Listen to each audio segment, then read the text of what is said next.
饮食界谈之色变，时刻群起而攻之，淋巴肉的危害到底有多大？我们又该如何准确辨别呢？所谓淋巴肉，就是指带有淋巴结的猪、牛、羊等的肉。淋巴肉的危害主要有以下3点：第一，淋巴结作为动物的一种免疫器官，其中含有大量的用来识别和吞噬细菌、病毒等的吞噬细胞，因此淋巴结内都是含有大量细菌和病毒的。如果食用了没有充分煮熟的淋巴肉，就很有可能感染细菌、病毒，或导致人体免疫力下降。第二，由于淋巴肉上往往存在多种腺体，例如甲状腺、肾上腺等，而这些腺体里又有着大量的热不敏感激素，这些激素很难通过简单的加热而导致活性丧失，因此在食用淋巴肉后，这些激素就会进入到人体内，干扰人体正常的物质代谢，导致人体内的内分泌紊乱和内分泌失调，造成一系列精神、神经症状，甚至是中毒。第三，如果是正常的健康的淋巴肉，那么在煮熟煮透之后，危害可能还不是特别大，但如果是出现化脓、水肿、充血等情况的病变淋巴结，那危害可就难以预估了。因为病变了的淋巴肉往往已经被淋巴结所携带的病原体感染，含有大量的病原体、有害微生物，甚至是寄生虫等。一旦食用了病变的淋巴肉，其后果将会是非常可怕的，尤其是未经检验的感染了人畜共患病的淋巴肉。如果人吃了病变的淋巴肉，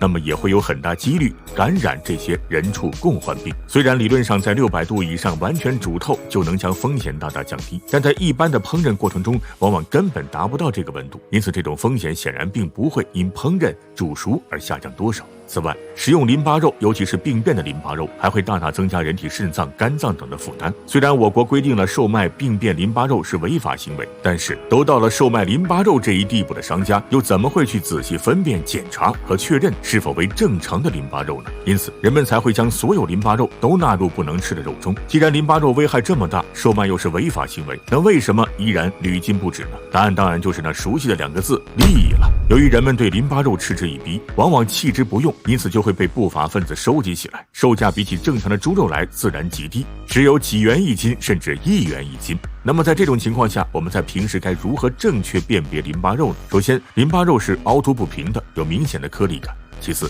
正常肉的肥瘦之间是有明显的分界线，但淋巴肉的肥瘦交界处则会有重叠部分，而且淋巴肉的口感一般都比较硬，正常的肉咬起来比较软，很舒服，而淋巴肉吃起来的感觉则比较差，非常难嚼。正常肉在经过长时间炖煮之后会变得软烂，甚至溶解，但淋巴肉则不会，经过长时间炖煮仍然很硬。除此之外，有些淋巴肉闻起来都会有一股子腥膻味，当然了，这只是针对肉块稍微大的，但如果是小块肉或碎肉、肉末、肉馅成品，那么几乎就很难分辨了。总而言之，那些看起来就怪怪的、不像正常肉的，以及来历不明的碎肉制品、肉馅制品等，都最好不要吃。前段时间还有一男子在投诉不法商家售卖淋巴肉后，遭到了电话威胁，说年轻人不要动了餐饮的奶酪。对此，市长想说，如果这危害极大的淋巴肉真是所谓餐饮的奶酪，那么这奶酪还真得好好动一动。最后问题来了，你有买过或吃到过淋巴肉的经历吗？